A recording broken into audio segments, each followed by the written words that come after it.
Here's the best way to create a curved line. We're going to use our trimmer inverted to punch a line in, and I'm going to stretch the skin up higher like this. So you can see once we release that, it has a slightly soft bend, and that beard looks a lot better groomed. Hey GQ, as promised, I'm back, and I can't wait to clean this up.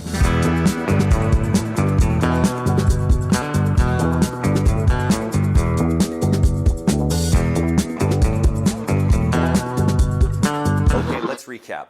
About a month ago, I shaved off a beard that I've had for almost 10 years. If you haven't seen that video, go check it out. So you'll probably notice a few changes from the last video because after you cut off a great big beard, your face shape changes substantially.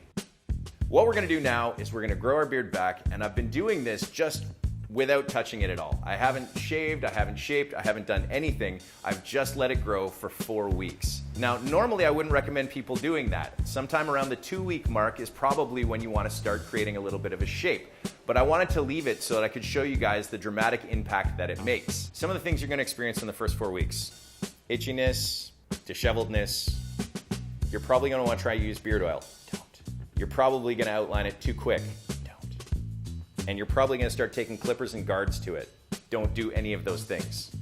Just wait. And if you've avoided the temptation to do any of those things, you're probably in good shape for a shape up. For this, what we're going to need is a trimmer. Now remember, a trimmer is about creating edges, so it's very fine teeth and gets all the way down to the skin. An electric shaver or a razor blade of your choice. I like electric shavers because I don't get so many ingrowns on my neck. You are also going to want to have some sort of a soft brush and a finishing balm. In one of my previous videos, I was showing you guys how to trim up a long beard. Now, a lot of the concepts are going to be very similar, but with a long beard, we started by trimming down the interior. At this length, I don't want to remove anything. So we're going to skip to step 2, which is the outline. The outline is just 3 lines. It's the top line, the base line, and the lip line. So let's start with the baseline because it's going to have the highest amount of impact. The baseline of the beard is the line at the bottom that kind of echoes the shape of your jaw. One of the things that happens when we first start growing our beards is that this area keeps growing and gets really, really thick. And if you notice, when I drop my jaw down here, you can still see all of the hair in behind. Seeing the hair in behind is kind of a problem because it softens the look of your jaw, and we want that jaw to look strong. So what we're gonna do is we're gonna bring this line up, and we're gonna make it really nice and clean so that when you put your neckline down, it amplifies the shape of the jaw and gives it a stronger lineation. We're gonna start from the corner of the jaw, and we're gonna make a straight line down to the top of the Adam's apple, just like this.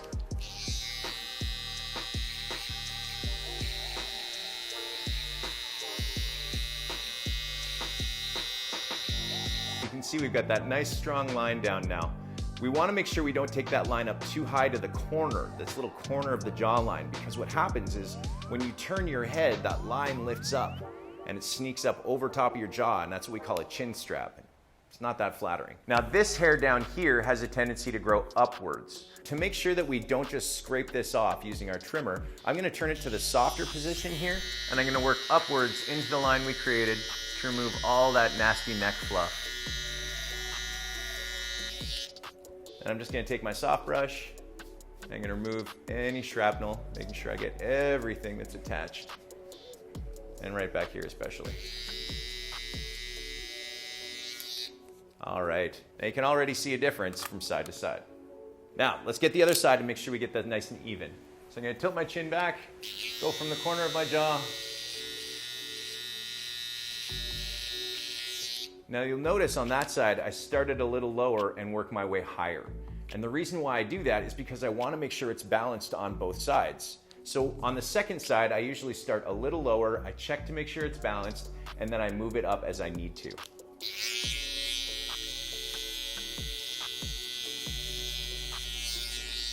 Now the easiest way to make sure the line is straight and clean is just tilt your neck back and have a look. See if there's anything sticking out or any little bumps.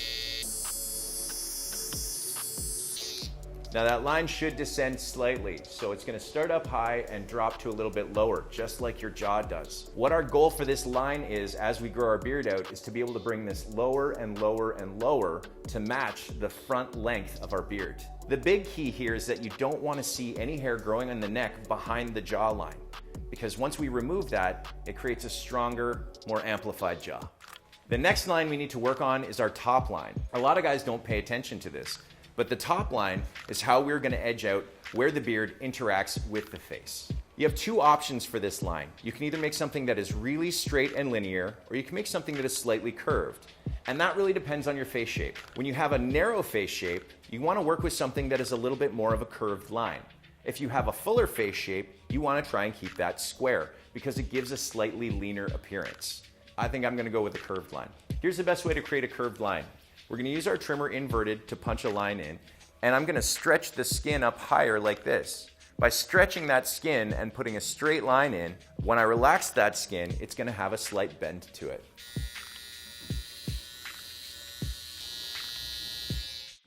So you can see once we release that, it has a slightly soft bend, and that beard looks a lot better groomed.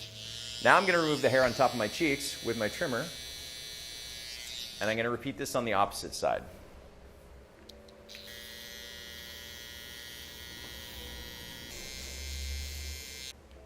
That's looking a lot better already.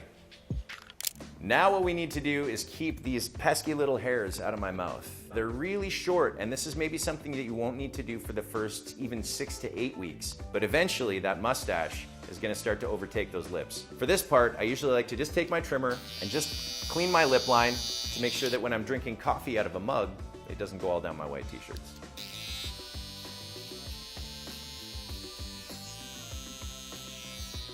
Now the trick to this line is that it's slightly peaked in the center. You don't want to just come in and hammer a straight line across. What you want to do is you want to angle from the center down towards the corner of your mouth, and again from this side down towards the corner of your mouth. You can do that by taking your trimmer and angling it before you press in to remove those hairs. Now we don't need to do much to the interior at this point, and you can see that as far as beards go, it's looking a whole lot better. We're just gonna go over our neck and cheeks using the shaver or using whatever razor that you wanna use to remove the hairs. This is just one more element of making it look extra clean and polished. And this is a really good way for you to be able to do the maintenance that this is gonna require for the next few weeks. You really wanna just keep this area clean and free from hairs. So I'm gonna take my shaver and I'm just gonna go over that and clean it up.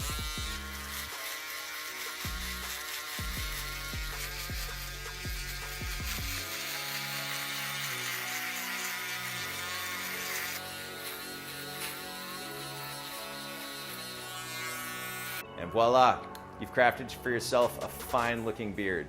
Now if you really want to crisp this up or you want to take this a little sharper, use things like powders or color, go visit your barber.